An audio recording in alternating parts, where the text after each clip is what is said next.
Super Soul Sunday. Hello, everyone. I am so happy coming away this wonderful Sunday evening. I have three amazing, they're beautiful, they're gorgeous, they're intelligent, and they're going to be spending their evening with us the next hour. And so, on my top right, I have Loretta. Loretta, introduce yourself, please.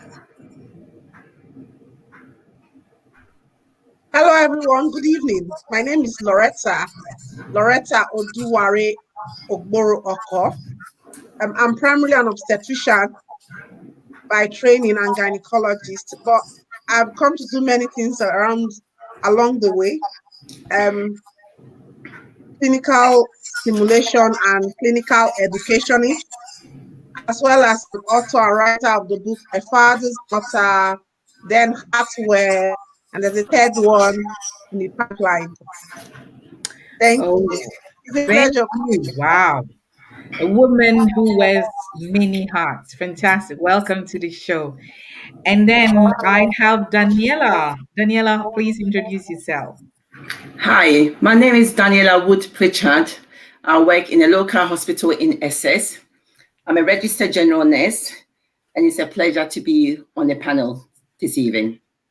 Fantastic. And Daniela, you're also being selected to represent how you please tell us about that too. Okay. Apart from doing my nursing profession that I love, I've been nursing for about 20 years now. I've also been selected as one of the candidates for Essex County Council election, which is going to be this May 2021. And hopefully, if I become the successful candidate, I should be covering Harlow and supporting Harlow community, and I should be the voice for my community. And I'm looking forward to that. Congratulations. You're already the voice for your community because you also spearhead the Ghanaian community in Harlow, where every December you do stuff. Tell us a little bit about that too. Okay, I've got an organization which is called Independence Women, and it's been running in Harlow for about 10 years now.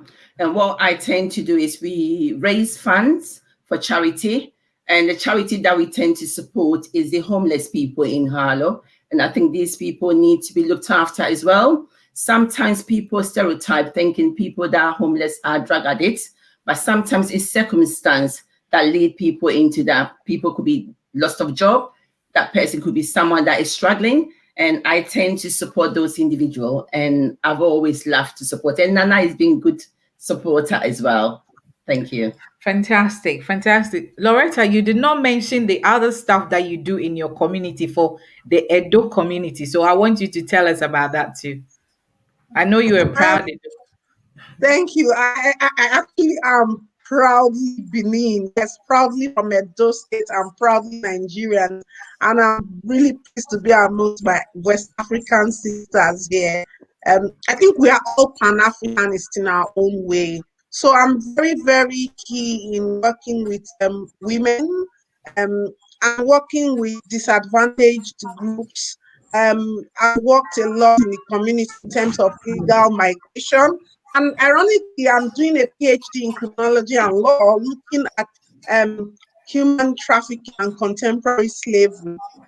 Recently, I found myself very interested in the politics of my state.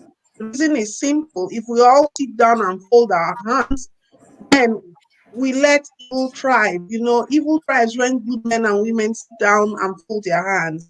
So I am very, very into community, lifting people up, giving them a helping hand.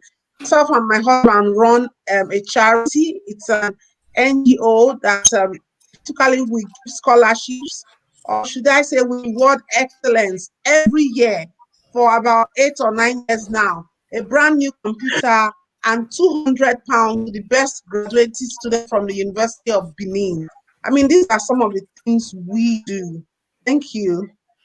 Fantastic. Congratulations on all that you're doing, ladies. So Sharlene is join us. I'm digging your hair gear, my dear. How are I love you? it. Yes. On mute. Can you hear us? Yeah.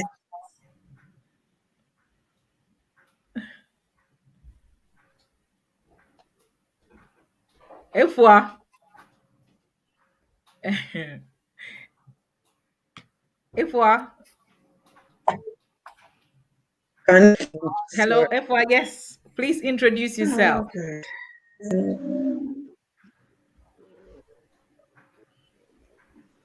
It looks like she cannot hear me.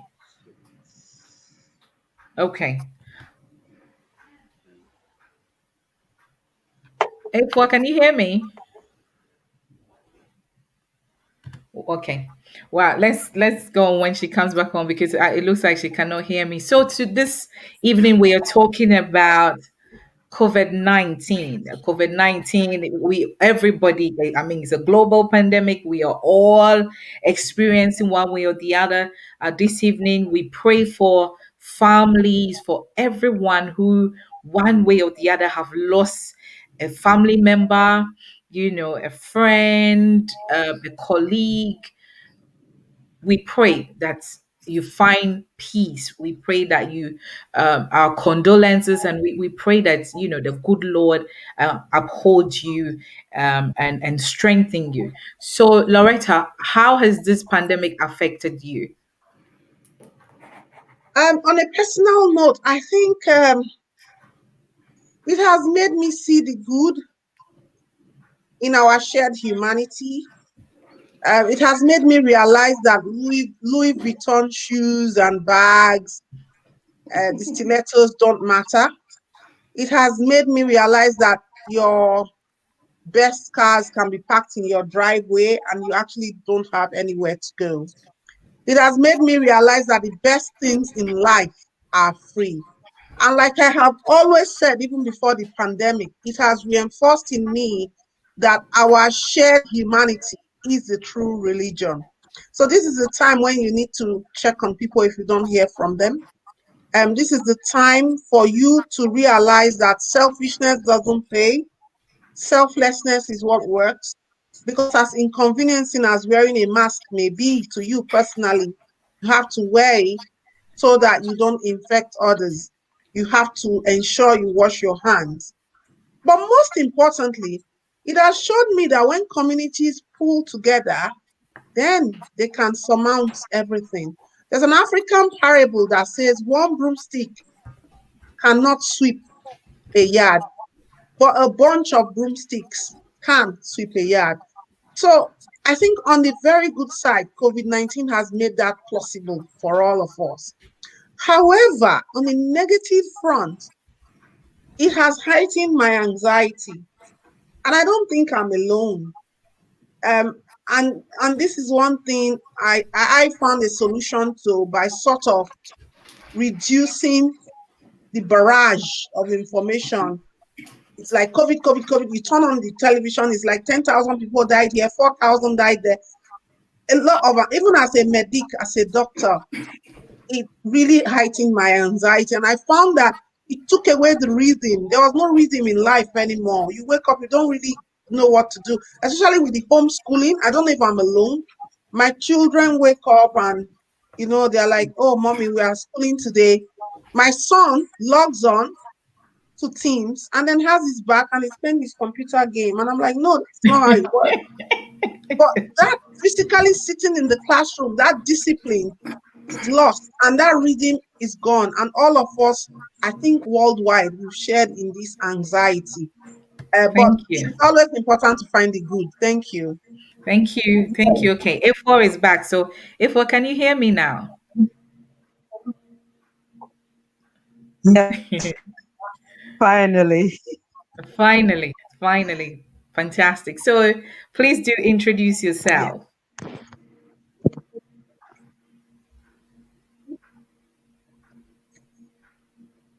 My name is Sharlene. Yeah, I'm a writer, makeup artist, and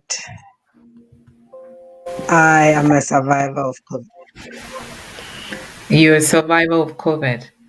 Well, I know that Efwa is still recovering, but she still honored our invitation. So Are we going to take it slow? And as you said, Loretta, that we should check on people. You know, she's my friend on Facebook and she's a sister. So I realized that she wasn't posting on Facebook for a while. And I thought, let me just check on her. Let me just see, whether she's in the country or and that was when I realized that she was really not well. And but she texted me say, I'm recovering and all that. So it is very important as we should check on people and look out for people. So Efwa, thank you so much for joining us. And I know that you're going to be sharing the importance and why we have to take this serious. Daniela, you also had or should I say, caught the COVID. Loretta's, I'm yet to catch it, but I pray that you don't. But Daniela, tell me your experience when you were ill. Okay. So I caught COVID last year, 27th of March. I work in an organization that my role is working in elective surgery.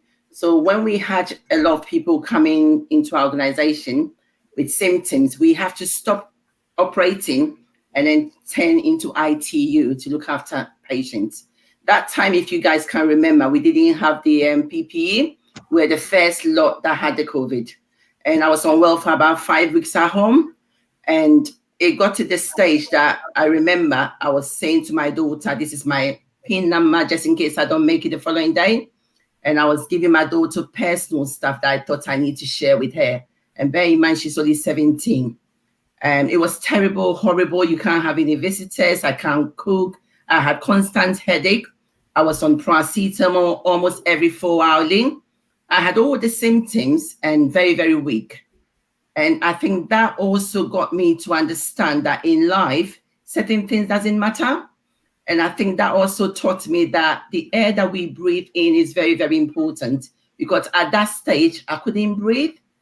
And now I can breathe. So I can see the difference between cannot breathe and then can breathe now. So I appreciate everything that is free in nature that God is giving to us. And I think we need to embrace that as well. And recovery is taking a very long journey for me. Don't forget, I had it last year in March and we're in January, and I still get tired if I walk longer distance. So what I tend to do is take a short break if I'm working. And God being so good, I don't work in ITU anymore. I work in occupational health, and my role is giving vaccine to my staff to have the COVID vaccine. And I think it gives me the opportunity also to tell them my experience. It gives me the opportunity to tell them that I've had a vaccine. It gives me the pleasure to educate some people that don't understand what the virus is all about. And I'm grateful to be on the show today just to give you my experience, what I've been through. Thank you. Thank you. I mean, I know that I checked on you as well. And the first thing she asked for was malt. She said, please send me some malt. That was how you see the importance of life. Therefore, tell me how you caught the virus and you know all that you went through. I know you were recovering, but tell me your experience, or tell us all your experience. I can't. Okay, I can't really tell how it is, but I believe I caught it from either my son or my son's dad, because obviously I work from home. From home, I'm a law student, so I hardly go out. I own the school run, and I'm in their car, drop the child off. I don't even park the car, and I'm back.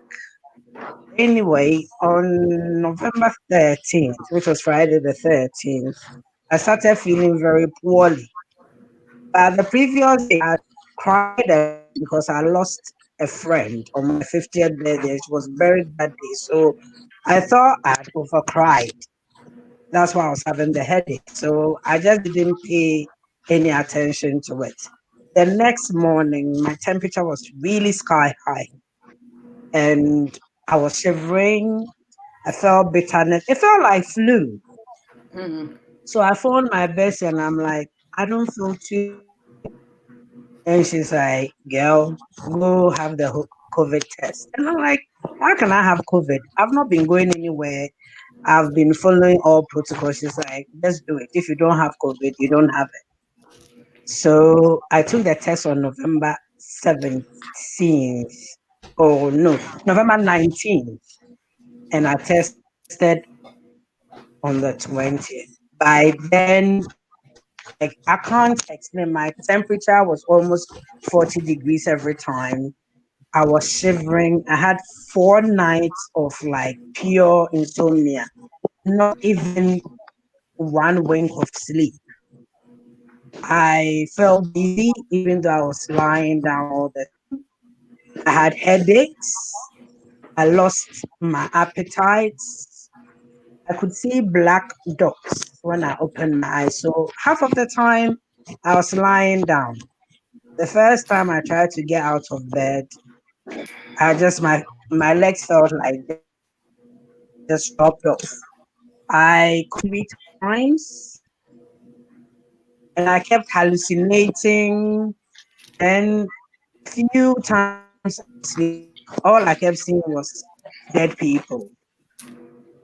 And then, Wow. I had one out of body experience where I was, there was all this blackness and I was floating with, white cloth, um, around me. And I couldn't see anybody, nothing. No moon stars, nothing. It was pitch black. So I kept floating and it was like gravity, something pulling me down. As I reached the bottom, I was pushed back up. And then I realized that my body was very cold and I was sweating. So that was my experience. I couldn't eat. I had to learn to walk again. Talking was a nightmare because I had to summon every breath in me. So I am saying that every different experience with COVID. Some maybe something happens to them, but I got most of it. And I can say I'm on the mend now, but I'm suffering the long term COVID, which is complete exhaustion. I wake up in the morning and I just want to go back to bed. I sit down for a while and I just want to lie down.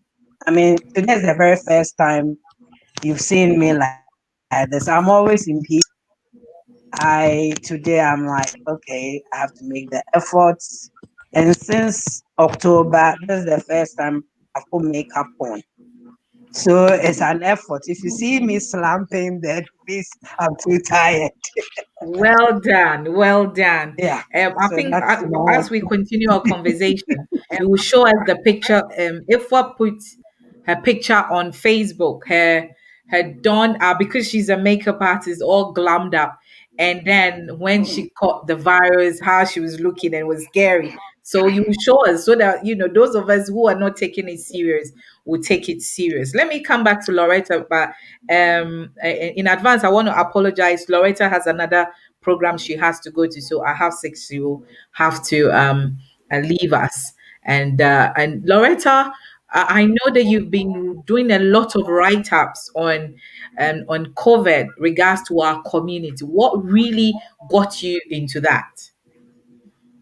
Um, I just realized that as a group, the Black and ethnic minority, and also the Black, those of us at home on the continent, there was something we were missing either way. One was on the continent, it looks like we are not taking things serious. It looks like we thought we had some sort of, or we think we have some sort of divine protection.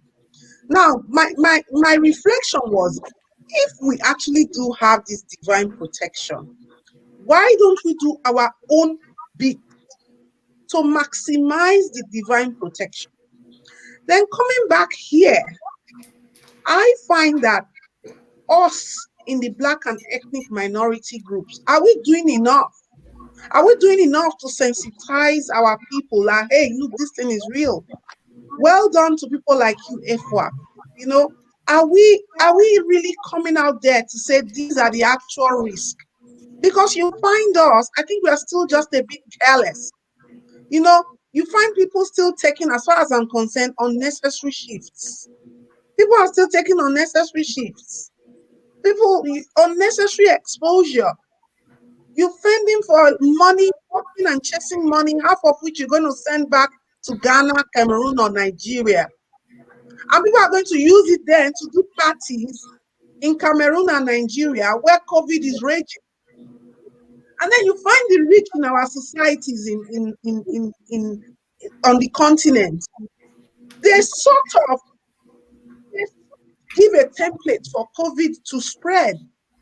They are the more obese ones. They are the ones with the diseases of choice. They are the ones with hypertension, diabetes. They are the ones in acid cars and acid houses, depriving themselves of vitamin D, which you and I are looking for here, which is claimed. I mean, more research needs to be done on everything about COVID, but it's claimed that it helps to minimize the effects of COVID. Now, these same people employ the lesser, I don't want to use the word lesser, they employ those who are less resource able in the society to either work with them or help in domestic affairs. Now, they happily give the COVID to those ones who take it home, but somehow they get unwell and they recover because they are not obese, because they are not necessarily diabetic, because they trek in the sun, because they've not hammered the millions to move from AC to AC. And they don't have the money and financial wherewithal to take cocaine or to smoke. So it's also the same elite who are in politics and they didn't build the right hospitals. We don't have the right gizmos to treat people. How many ventilators do we have if push came to shove in cities in our country? So overall, I am saying, let us all do our work. And well done to Nana Chocha and her team. That's why we are here today. And I will use an example to push the word in whatever way we can. In the BEM community here, I recently heard someone saying, Sister XYZ has backslided. And I said, how? How did she backslide?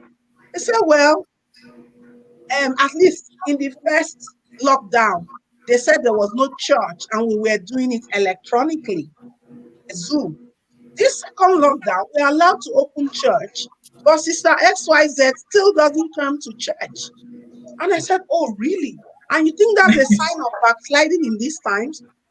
So I'm like, yes, now she's not coming. And to think that she's one of the deacons and deaconesses. And then I said, do you know if Sister XYZ has a medical condition? If she suffered cancer before? If she's in the top echelons of those who are supposed to shield? Do you know that? She kept quiet. She was looking at me. Now, you see, societal stereotypes is something that I've never understood about us, Black and ethnic minorities, and even on the continent. We seem to live our lives by the book of society. I know it's everywhere in the world, but if we can help ourselves and get better, even before the rest of the world, then let's try and do it. Why would you slag someone off and say they are backslided? Are you between them and their God? Do you know what they suffer? Let us not be quick in these communities to flag off other people, and let us check on ourselves. And let us check ourselves first. So these are tips and nuggets. And let us try and put away all this conspiracy theory that they want to kill us with the vaccines. My dear, you're not necessarily that important. Unfortunately, I have a lot of self-esteem and self-pride, and I think I'm the most important person in the world. And I say that without apology. Blame me. That's my opinion of myself. But at the same time, some things are not just realistic. Why would everybody want to kill you? Yes, they want to use you for research for the vaccines. I can understand that. But now, why do they want to kill you when they think they found a cure? You know that important. So for people saying they don't want to take the vaccines, yes, it's completely optional. But I can see your leaders. I've seen many church leaders come here right now, and they are getting this vaccine privately. I see people flying to buy from these countries, I even saw yesterday one on-air personality who has been slagging up the vaccine in Nigeria, and then they showed him taking the vaccine abroad. I was like, what? I'll leave it here, please. Well, the vaccine, we'll come to that, but I put in it says, the incubation period for and symptoms of COVID.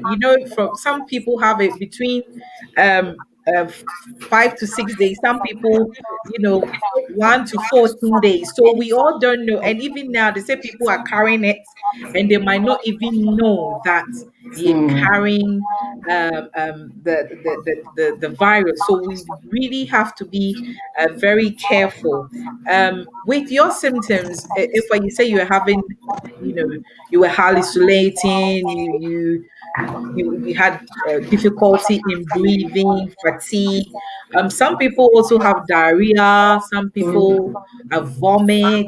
Loss of sense of And smell. as Loretta was saying, the lady said, "Oh, it could be flu because flu has not been tested. We don't go to test flu, so it might be flu. We know that some people still do not believe in this virus, but it is real.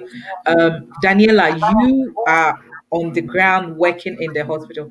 Tell me how it is over there in where you're working. It's crazy and it's sad that when you try to educate people that it's real, people are dying. In my organization, between the first wave and the second wave, we've lost about 400 people. These are patients. And now in the second wave, it's staff to staff. So staff are transferring to another staff. And I don't know what the reason is. It could be because now we know more about it.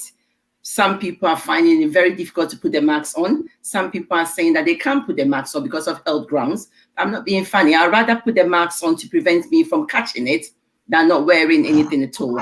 And I think sometimes those that have never had the experience of catching it hasn't got the understanding. So when you try to educate these people, it doesn't make any sense because my own started with just a cough. And I remember my mom calling me saying that you coughing a lot. And I said, oh, the whole house is coughing. Any excuse just to brush things off. So I said to my mom, it's just a normal cough. Then he carried on. Then the temperature started. Then I noticed I'm having about 5-6 symptoms of it. But at the end, all I was relying on is paracetamol and making sure my airway is clear and making sure I'm drinking hot drinks and not cold drink. So these are the experience that you tend to give to people when you see them in the organization. So as much as people don't work in there, I always say, you won't have the opportunity to visit the ITU. You won't have the opportunity to visit the COVID wards, but it is real and people are dying this time. Okay, Loretta, if I'll come to you, but Loretta, are you still on time to? Yeah, yeah. Yeah. Okay. Did you go to the hospital? Because one of the things that we are all saying to everybody, when you get don't go to the hospital. Do not go. So what was it? What was the advice you got? Did you tell yourself, okay, you're not going, or it's just that you just couldn't be, you thought, let me stay at home Yeah, and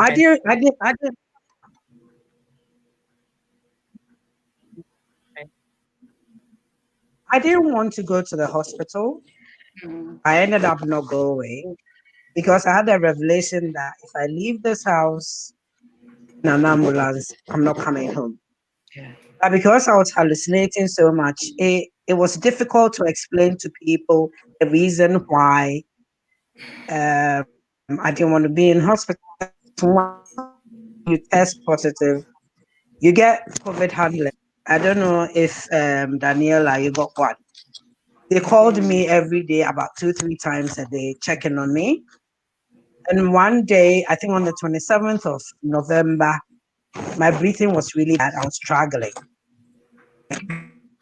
You've got, and I'm like, Mom, you can't understand me. Hospital. And she's like, why? And I said, I just can't. And she said, well, I'm sorry. I have to do my job because trust me, I will feel really horrible if I were to phone tomorrow and you're gone. So I'm calling the ambulance. So she did call the ambulance. gave them my details, and they asked her to let me call myself. So the moment I called and I mentioned my name, the ambulance was here. The paramedics came in with their whole kit, like it was a whole hospital. My blood sugar, my temperature, did a little ECG. I've got underlying issues because I've got kidney disease and I'm severely hypertensive for 21 years. So the guy, one of the paramedics, just told the other colleague to take something from the car and bring it. So as soon as he left, he was like, "My dear, I advise you, if you can try this at home, don't go to the buying problems. And luckily, I've checked your lungs and you are clear. Your breathing to you is bad, but from what I have seen, you're not that bad. So we're going to be with you for a while." I never knew ambulance crew could be with one for 4 hours. Wow. They were here for 4 hours. They made an appointment with my GP and he called me, talked through many questions, and she also said the same thing. If you like it, I think you should stay at home. Well, Jesus is talking to me. It's what is being revealed that do not go in an ambulance. So as much as I was ready, all packed, I ended up not going. I just had to fight it at home Thank God. So, with paracetamol because I can't take anything apart from paracetamol because of my kidneys, obviously. we thank God for your life. Yeah. We thank God for your life. The paracetamol I felt, wow, yeah. Yeah. Thank you. We thank God for your life. Wow. These are people who have caught the virus. So they are sharing their experience with us. Loretta, before, you know, in our community, there is, as you said, the hearsay is so much that sometimes I think that people should take time and research. People should take time and speak to the professionals, because what we're doing is, and especially we have found of anything we forward to people, all the, I mean, the first wave, we could have, people were just forwarding information. Some were relevant, some were irrelevant, and the fear from the news to the WhatsApp to all that we're seeing. As a person in the health, um uh or the health, in the health organization, what would you say to our community and to leaders especially? What would you say to them? Um, First of all, FY, I want to thank God for your life. Um, and I also want to point out that managing any illness is different for each person. So your case and your story that you said is fine. You didn't go into the hospital. But we should all remember that we must individualize a case and take it holistically and manage it on its merit. And just to say here that as a healthcare provider, there are those who would need to go to hospital. So please don't think because FY has said it on this program that she didn't go into hospital. You stayed there and said, no, I'm not going to hospital. I must make that clear first and foremost. Now, to answer your question very quickly, Nana, what we should do in our communities is exactly what someone like you has started and what people like F4 and Daniella are doing here today. We need to keep speaking. We cannot tire of speaking. And our community leaders, the elite, the pastors, the imams, even the traditional religion people, the chiefs, anybody who is in authority, we need to lead by example. We need to tell people that, hey, this thing is real. For some reason, Africa is being protected. Okay? But it doesn't necessarily mean that Africans outside of Africa are protected at the same level. And even the protection we are talking about in Africa, we need a lot of research. Well done, Nana, for using that word. We need loads and loads of research because this whole virus thing, it's still, whether we like it or not, it's still new. We are still learning every day. Every day my guidelines change. The Royal College guidelines just change like phases of labor, like a woman in labor. So we need to push the message out there that, look, our people, one, this is real. Two, the management is, first of all, optimize your health. Any underlying illness, try, and this is the time that if you are diabetic, ensure you have strict controls. This is not the time to be careless with your blood sugar. If you are hypertensive, please ensure strict management.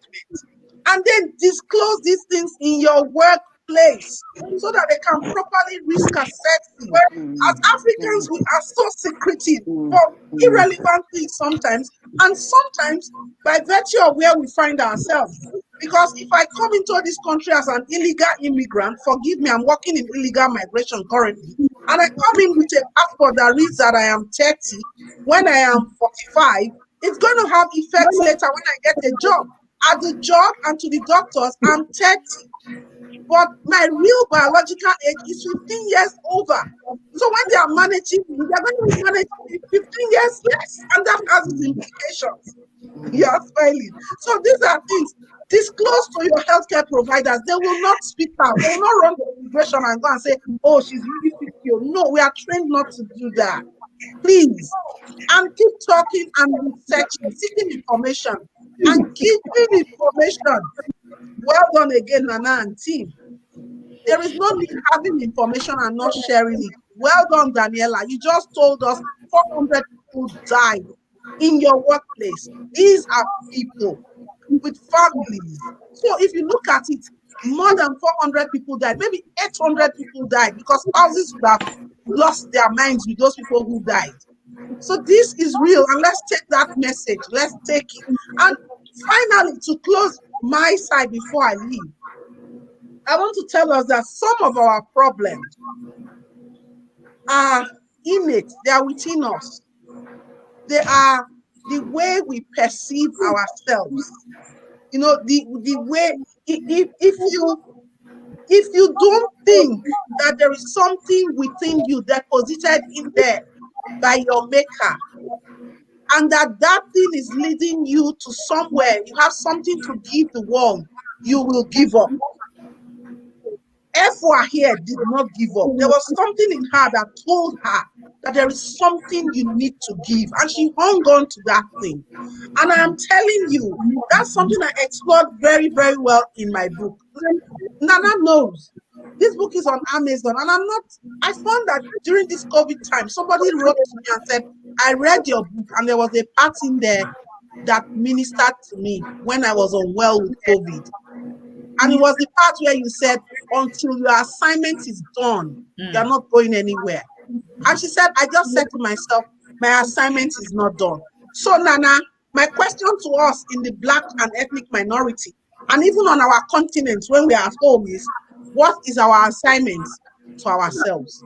And when I say ourselves, not our individual selves, but I mean to our communities. When you decipher that, you don't have anywhere you are going, you must finish it. You must finish it. Thank you so much. And tell us your social media handlers so that those who want to follow and know more about what you do. I am on Facebook, Loretta Ogboro-Okar. Then I run the blog Loretta Reviews. So Loretta Reviews on Facebook, and at Loretta at MFD on Instagram and Twitter as well. MFD stands for my father's daughter, by the way. Thank you so much, Thank you very Loretta. much. Thank you. Enjoy the rest of your evening, and I Thank hope you. I need to run. your Yeah. other program goes well. Thank you. So Loretta is going to say bye-bye to us. So, Daniella, somebody just texted, as you did mention that the mask, you say you rather wear the mask, that people wear it over, under their nose, or like me, if you see my face when I put on the mask, I get all these bumps that comes to, but I so try to put on the mask if I'm not going, I'm at home. But then what would you tell that person who's just texting and saying, Is there no other? Because I've tried everything, putting on everything, I'm still not comfortable. What would you tell that person? Unfortunately, we haven't got any solution that says you mustn't wear the mask, and if you don't wear the mask, you're protected. We will have to put the mask on. But what I tend to do is, if I'm driving, obviously in the car, I'll take the mask off. If I'm entering a shop, I'll put my mask back on. So you can limit certain areas that you can take the mask off. When you're at home, obviously you don't put the mask on. And the advice is stay at home most of the time. So the only time you go out is when you're going to work and when you're going to shop. An example, when you're going to shop is when you expose yourself to these things. So what I tend to do is, if I pop down to the shop to buy something, driving, I won't put my mask on. But the moment I get out of my car, my mask goes on. And when I get inside the shop, I have some gloves on, because obviously I'll be touching the vegetables and I don't know who is touched it and who has got the virus and who hasn't. So I'll put gloves on. That is just my personal pattern. So I'll put my gloves on and I'll pick whatever I want to pick. When I get out of the shop and get into my car, I'll sanitize as well. My steering wheel, I'll do exactly the same thing. Then I'll take my gloves off. On my steering wheel, I've got a plastic bag that I normally put all my rubbish in there. So my gloves will go inside that bag. So I know I've done as much as I can. And then when I get home, the first thing I'll do is I'll wash my hands. Okay? Then I can get on with my home stuff. So I can't say don't wear the mask. I know some people, for health reason, they've been exempt not to wear the mask. But the exemption, you would have been given another alternative of what to put on. So please, if you're struggling putting the mask on because you got, example, COPD, you struggle with breathing, please go back to your GP and ask what would be the best way of wearing your mask on and off. Like you said, you get allergy when you put your mask on, you itch. Itch is not the end of the world. You won't eat for 12 hours, Nana. So those short time, with the sport, you're not going anywhere as well. There's no party, there's no funeral, there's nothing. Okay, so you can put your mask on for a very short period, and then when you get home, you can take your mask off. When you go to the shopping center, the shops are closed, and you're doing food shopping, you're not in the Tesco for 3 hours. You're literally there, you discipline yourself. And I spend an hour in Tesco's, and I'll make sure I buy things that I need. I don't buy things that I don't need in the house. So very basic stuff. So then I can limit myself. And now I'm out of that shop. I get into my car and I get home. So I think it's self-discipline. And that's all we need to do.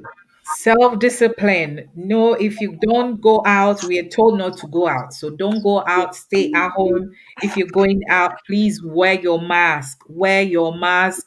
When you sanitize, I mean, there's sanitizers, so you get the hand, there's one that you can put in your handbag, one you can put in your car if you're driving. If you're on the bus, please get a hand, the small ones, you can put it in your handbag or your backpack, and please wear your mask and make sure you always washing your hands. Let's save lives. And let's save lives. So before I come to Sharlene again, what would you tell? I mean, you are a community leader, and before Loretta, we're stressing about talking to our community leaders and talking to our friends, and those who are not taking this thing serious. What would you tell them? Okay, like I said, now I'm doing my role I'm doing in my organization is giving the vaccine. I had my vaccine. Today is day 17, and all I had was a sore arm and I had headache. And each time I bump into people in my community, I always have had my vaccine, and these are the symptoms that I had. Everyone is different. So I can't say because I've had a sore arm, you're going to have exactly the same thing. You might end up with headache, you might end up feverish, but you can take normal paracetamol. So I always urge, would you like not to have it and then catch the virus, and then God not being too good on your side, you might end up not making it. So why don't you have the vaccine then? Everyone is having it. No one is different. And sometimes quite sad that you hear people saying there's a chip in it. It's a 666 mark. Where they got that from, I've got no idea. I can't force anyone to have it. And that is something that I don't want to be doing. But it should be something that is a free will. You should sit, think, use common sense, and then apply and do what you think is best for you. Okay. I'm looking at you. I'm just checking whether nothing is changed. You haven't turned into something else because your hand hasn't. Ewa, you have experienced it. Do you have the picture? Do you have your picture ready? Yes. And by the way, Efwa too is an author, so she will talk about her book. But Efwa, show us your picture. Let's see if we can see. Bring it up a bit. Oh, yeah. So, or you can go to Efwa's page and have a look. This is how Efwa looked. Oh my goodness. It is so, yes, I can see it. It is so scary. When I saw it on Facebook, I was like, Efwa, thank you very much. I was like, oh my God. Thank you, Efwa. Okay, now Efwa is going to show us. You're welcome. Thank you. When I saw that, I was really really scared. And so, if we tell our sisters out there, tell our brothers, our aunties, our nephews and nieces why we should take this virus serious. And now they said there is a new variant as well. Why we should be very very careful with this. I will implore my people from the ethnic background not to play with COVID. It is not a joke. It is not a hoax. I have lived through it and I am still, living through it. I appreciate that COVID is a lonely disease. A disease where when you've caught it, nobody can visit you. I mean, I lived in the same house with my child, and my child didn't see me. He could only hear my voice. Yeah. And he would stand downstairs and say, Mommy, I miss you. I want a hug. That broke my heart, but there was nothing because I had to keep him safe as well. So I needed to isolate. I haven't been out of my door since, November. I've only been out once to take a blood test. I'm lucky, at this point. I mean, what I realize is with COVID, you should have a good network of friends and family. Mm. Otherwise, making it becomes difficult. I am children, so I don't step out, but I had, friends dropping food at my door and then calling me later to say, open your door.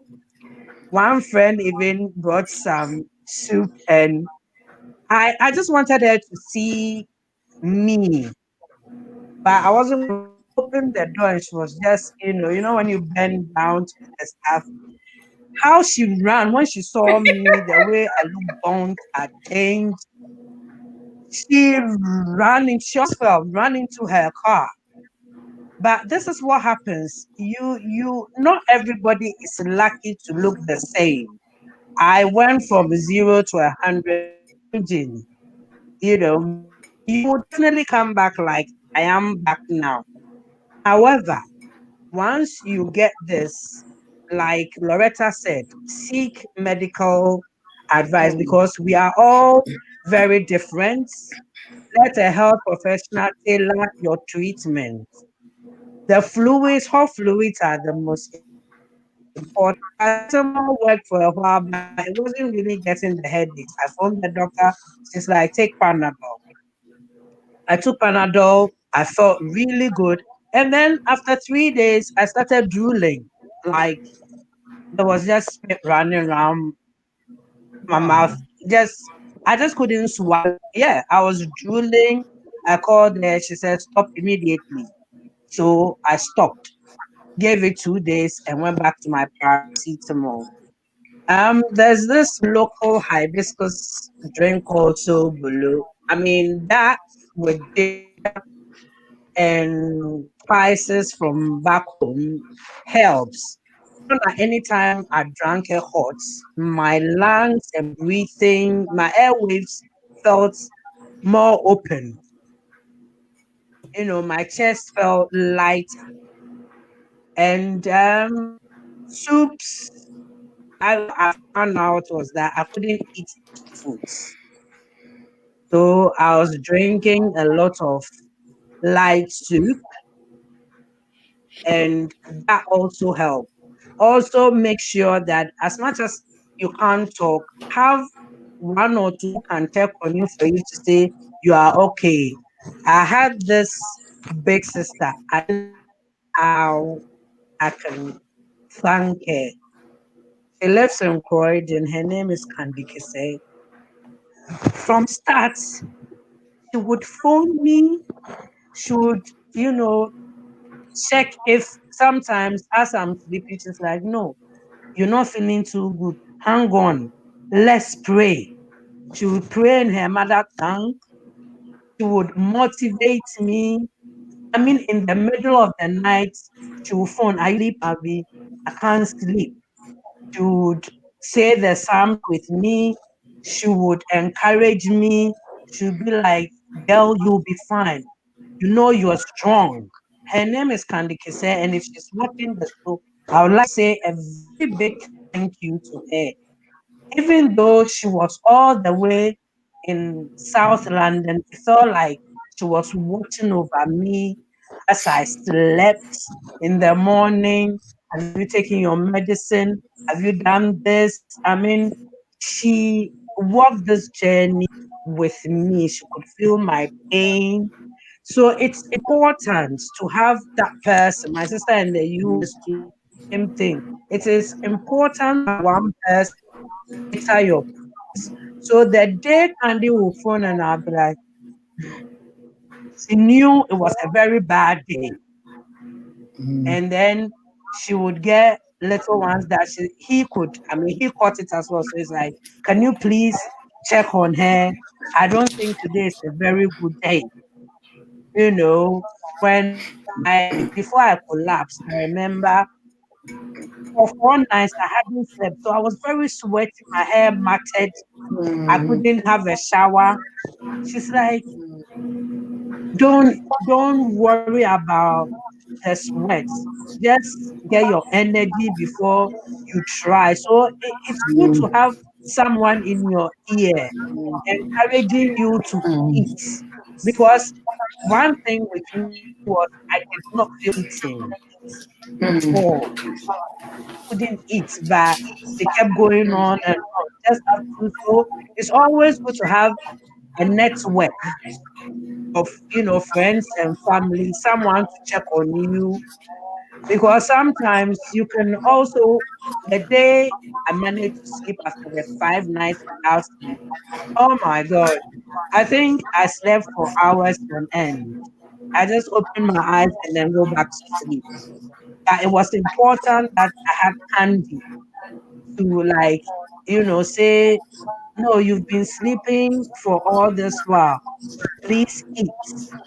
Have your warm fluid. Have you had your lemon drink?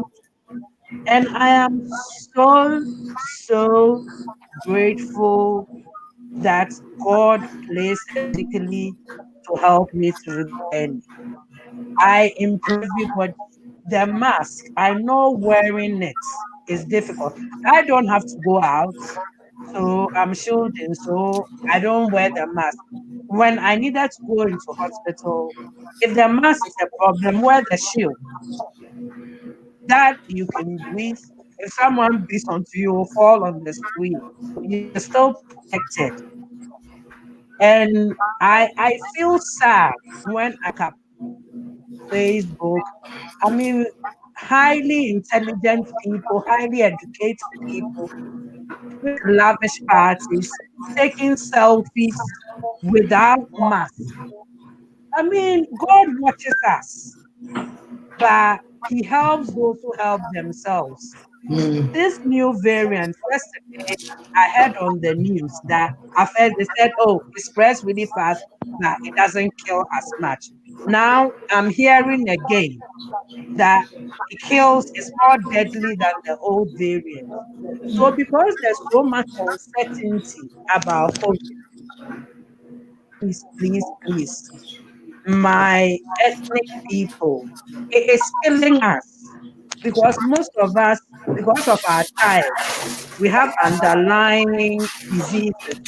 Please do not take it as a joke. if you can help, do not go to parties. If we all come together as one global community and then sit this thing out, do not go to parties, funerals, or if you have to, don't hide. Be taking these selfies close to them, because once you are that inch away, when the person breathes, you are in their head space. I will implore you guys, mask up, sanitize, and stay at home. Thank you, Efwa. Thank you very much. And we want to say shout out to Candy Kisei. I think she's watching. So, Candy, thank you so much. And all Efwa's friends who've been checking on her and who've been supporting. I mean, our networks are so important. And this is, I think Efwa, COVID has taught us, friendship, family, love. It's so important that we all take care of ourselves. So I'm so glad that we are learning this evening and the importance. Loretta also said now, the shoes, the bags, and everything are there. We are not going anywhere. So, sometimes you just glam yourself up and stay at home and, and take your pictures nowhere. But on a serious note, we really have to look out for each other.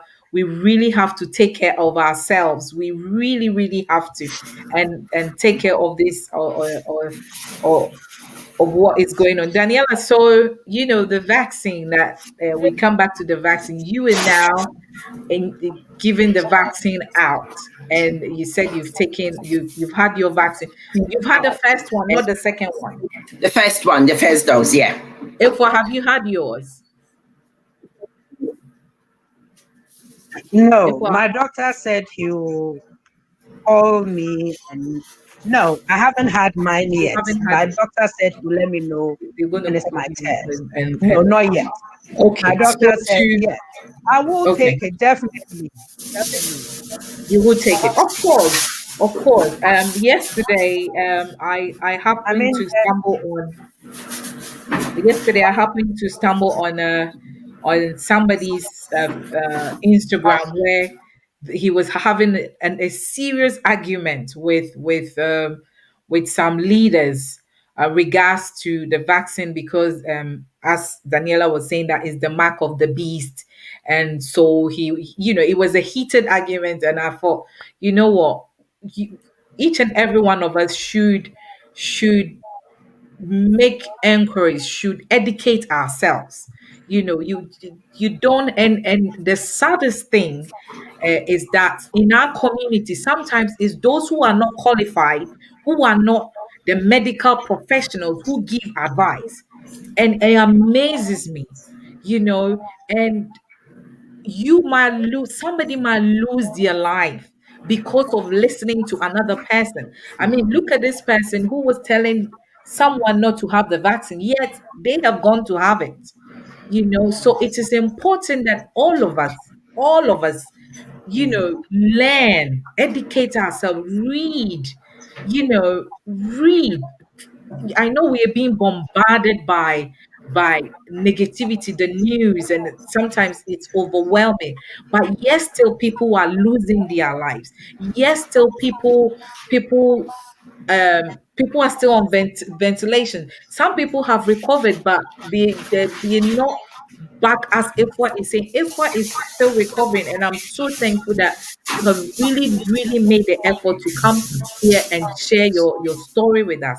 Please, I am pleading with all of us out there. Let us do our part. I have lost friends. I have and I will say it. I've not been going to church because I am protecting myself and my family. But some people don't understand, and but it is my life. It is my family's life. It is our life. When I'm gone, who is going to take care of my 4 children? Just because, and I have access to know. So at the end of the day, we should. Where is the mind that God has given all of us? Where is that mind for us to think that God has given us? So we should be very, very, very careful the way we are bombarding people with news, and we are bombarding people with words, and we are bombarding people because people are not following some other people's footpath. Some people are seriously dying. Mothers are gone, fathers are gone, children are gone, grandpas, and no, we should just sit down and think hard, so that those of us who God has protected us from the first wave to the and somebody said, oh, so you are afraid of the virus, so you think God cannot protect you. God can protect you, but God has given you common sense To to use. think. God has given you common. It's like the devil telling Jesus that if you say God is your jump, it's the same. So I know God is going to protect me, so I just go and expose myself, because now we all don't know who is carrying what. You understand? So let us Exactly. think. And when it comes to the vaccine, and you call, as we all said, it's an individual affair. Choice. It's a choice. But don't just let somebody tell you, I am not going to have it, or you are not going to have it. When you go, that person is not going to take care of your children or your spouse or your family. No, when you're gone, you're gone. Daniela, so you were given the vaccine. So tell us. I mean, you've had the first dose. You haven't Yeah. sent the animal yet. Your eyes are still intact. So you had a little slight. I know you said you had headache and I swollen. had I had headache day one, but that is because there was so much anxiety. When you listen to things that people are saying, you're watching the TV, you go into this state that you panic, thinking something might happen. But when I got in there and I had the vaccine, for the first 10 minutes, I thought, or I felt, or should I say, in my head, I thought I had headache. But I think that is all in my head anyway, because I didn't take any paracetamol. And then within 10 minutes, I felt the headache is gone. And that's why I think it's anxiety.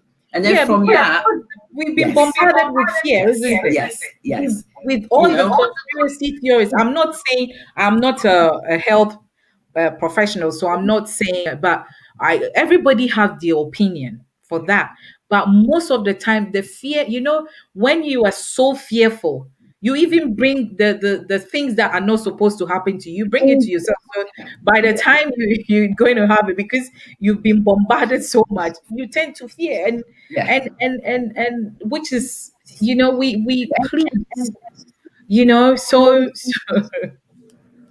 when I'm oh dear, Lord help us. Lord help our community.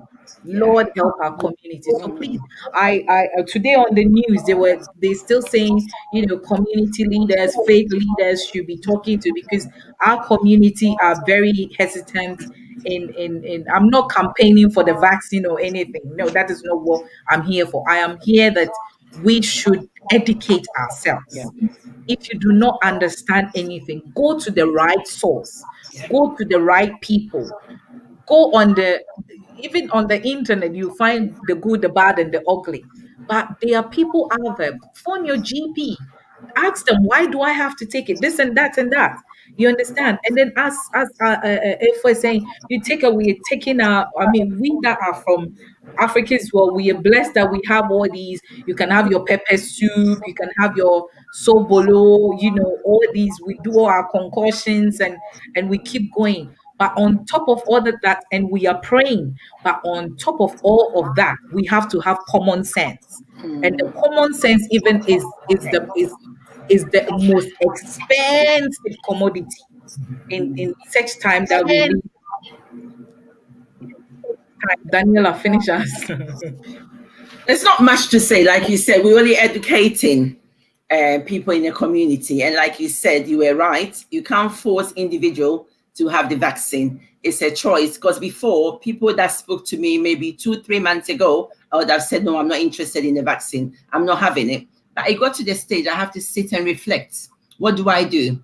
Do I have it or do I wait to catch it again? Because I'm not being funny. I'm sure you've all read that there's people that have caught it the first time and they've had it again. So the chance of me catching it again is a possibility, because where I work, I'm in people's face all the time. If I'm not in people's face in the nursing role, I'm in people's face talking to people in my community. So I have to sit and reflect that what is the best thing for me to do, and I have to make that decision myself. No one have to make that decision for me. And I decided that the best thing I have to do is have it, because if I don't have it, I'll catch it. And if I take the vaccine and it's protecting me, why can't I do that then? So it's individual choice, and that's all I'll say. If you're not too sure about it, ask your GP, like Nana have said, or even when you go to the vaccinating center, ask the girls, ask the people that are there. What are some of the side effects that people are having? What are some of the things that I need to bear in mind? And normally we tell you, before I inject someone with the vaccine, I tell them some of the common side effects that you will have. It's a sore arm for a day or two. You might have headache. You might feel dizzy. And any of that normal paracetamol will help with your headache. Even though I thought I had headache, but it was all in my head. And I know that. But I will still tell people that if you experience that, take paracetamol. Some people also say they feel dizzy. I've had people that have had the vaccine that they did feel dizzy, but that is also an anxiety. It could be an anxiety. We don't know. So if you're having any symptoms, people are there to look after you. What we tend to do is when you've had the vaccine, we keep you in for about 15 minutes. The 15 minutes is to observe, to make sure that you don't react. So we keep you there. If 15 minutes time, you haven't had any severe reaction, we ask you to go home. And then we also tell you if you have any problem, your GP is there, 111 is there, accident and emergency is there. So we give you all the option. There's a leaflet that you read as well. And before you have the vaccine, there's a consent form that you sign to say, one, you haven't had flu in the last few weeks. And there's a consent form that said, are you pregnant? Are you thinking of getting pregnant? Are you breastfeeding? Okay, there's a consent form that asks you, do you take any medication that thins the blood? Because obviously when we inject you, you will bleed a bit because you're taking maybe aspirin or something that thins the blood. So we give you all the in and out before we give you the medication. And if there's anything else that you want to ask, the girls are there, the doctors are there, the male nurses are there. Feel free and ask any question. No question that you ask is stupid, because sometimes like when Chip. you don't work, I was going to ask, you have Chip. when you work in a place that you're not familiar with, certain things you might not feel comfortable to ask because you think people will be asking, what is she asking that dumb question for? But nothing is dumb. Ask and they'll give you the answer. If they can't get an answer for you, there's a pharmacy close by. We've always got a pharmacy that is there that is mixing the vaccine for us. We've got an anesthetic team that is also there. So there's a medical doctor standby that is also there to make sure that if someone have a severe reaction, that person is there to support. So if you've got all these people that are there to support you, why would you not have it then?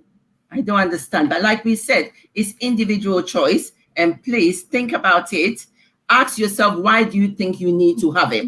And if you think about that and you think the answer that you're giving to yourself is, I don't need that, that is your choice. That's fine. Okay. But when I sat and I reflected and I asked myself, do I want to go through what I went through that was unwell for 5 weeks? The answer was no. So what do I do then? I took the vaccine. So it's up to you. Please read a bit more about it and don't let people influence you. Make the decision yourself. Thank you. Thank you so much, Daniela, for sharing. Even with the vaccine, they said those who've had it, not because you've had it, so you won't put on your mask. You still have to observe the protocols of wearing your mask, staying at home, washing your hands, sanitizing. And so it comes back to the common sense and wisdom. If you don't have to, you don't have to. Don't let people influence you. And the things one thing with me, and I'm so thankful, so thankful that I do not allow people to influence me with their mindset, and that is what our community we do. Yes. We tend to influence people with our mindset. And sometimes it's so sad that you might have a brilliant mindset. You are such an educated person, but because we look up to certain people, they influence us with our mindset, and so we quail in. And when the consequences come, I am so sorry, they don't show up for you. No. So, my sister, my brother, whoever you are watching this evening, we are in a perilous time. We are in a time that you have to sit back and reflect. If you are there with your family, sit back and reflect with your family. Think about your children, plan. You know, Efwa was at home. She even wasn't going anywhere. She caught it. Efwa was at home, just drive, get in the car, go, come. But she caught it. And if he had not been for the Lord on her side with prayers and good friends and good network, we don't know.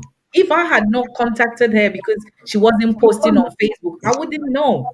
You understand? So let us be each other's keeper. But in that too, we also have to be our own keepers. Think, think for yourself, and stay healthy. These are little, it's just little things. And the little things are the big things in life. So please don't let Nana start preaching. I am so passionate about this because people are doing things because of to Yeah. please man. No, no. My commander will say, "Who bought tickets for you to come to Abriche? Who flew you here? You have come to England to work. God has been good to you to, Yeah. and the same God has given you wisdom. Use it. Use it. Don't wait till things are happening and everybody is running heter scatter before some of us, we are so blessed to have things that people we take for granted. So please think, if you don't learn anything from this evening, one thing I'll leave is think. Think. If you are the scholar, right? Think. I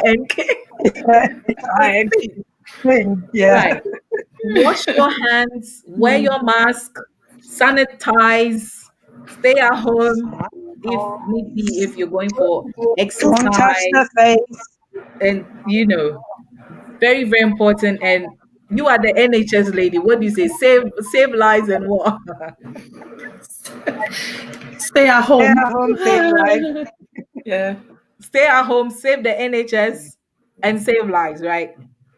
Okay, And so save we life. who are in the UK, that is what is going on, and there is a new variant, but we know that the Stay good at Lord is home. protecting us. So please, please, please, let's protect ourselves. Let's take care of ourselves. Let's take care of each other. Let's be responsible for each other's health so that we will live long to see our children's children. I am so thankful, Efwa, for coming to share. Show us your book before you go. Ifwa is also an author. Ifwa, where is your book? I'm an erotic Okay. writer. But Yes. currently, what I do most is I'm a columnist for this magazine, Adiva magazine. You can find it on Adiva Networks. It's a Okay. magazine for women by women to empower women. So I think my next couple of articles are all going to be COVID based so that I can educate more women on what not to do and what to do, what to avoid. I mean, debunking the myths and the uncertainties about COVID. So, to know more, you can always go to Adiva Networks and get yourself a copy. Thank you, Fantastic. everybody. Thank you. And Ifwa, like where I can we said find you? before, Where can you find you? Where can we find you? my handles are my handles are Sharlene Apples for Twitter and Sharlene Apples again for Instagram and Sharlene Efwa Appiah my private Facebook, Sharlene Apples for my public Facebook, and Eva Networks. My personal website too for my book will be Sharlene Apples at saintcouples.co.uk. So Fantastic. you can find my Fantastic. blog, my book there. Thank you so much. That book, Towga, is a powerful book. Valentine is coming, so you wanna get that book for yourself and for loved ones. Daniela, where can we find you? Yes, since we are all at home. I'll Daniela, be where can we safe find at you? home. If I'm not at home, then I'm in Princess Alexandra wedding. Oh no, I'm talking about your social media handlers. No, I don't do Facebook. Facebook is just for close family, but you can Oh, find me on Twitter okay. and I'll share that Okay. link with you. Okay. All right. Thank you. Fantastic. And I know that you're running for a councillor in your constituency in Harlow. So we pray that you win, and I will come and well, we will celebrate you on Zoom. On Zoom, we wish you the best and congratulations and all the great Daniela, we things. are all Thank praying you so much. that you win. Thank you Thank so you. much. Thank you so Go, much. Daniela. Thank Go you. higher. Thank you. Thank you, Efwa. God bless you, and Yeah, it's been nice. I wish you the best. God Thank bless you. you all Thank too. you. Thank Having you. me. Thanks Thank for you. having me. You're welcome. You're welcome. Thank you. Bye. So, my wonderful Facebook family, I hope that you have learned something tonight. Please, all we are saying is take care of yourself. Don't forget to wash your hands, sanitize, wear your face masks, stay at home, and let's protect each other. Your health is your wealth. Have a wonderful evening and catch you same time next Sunday. God bless.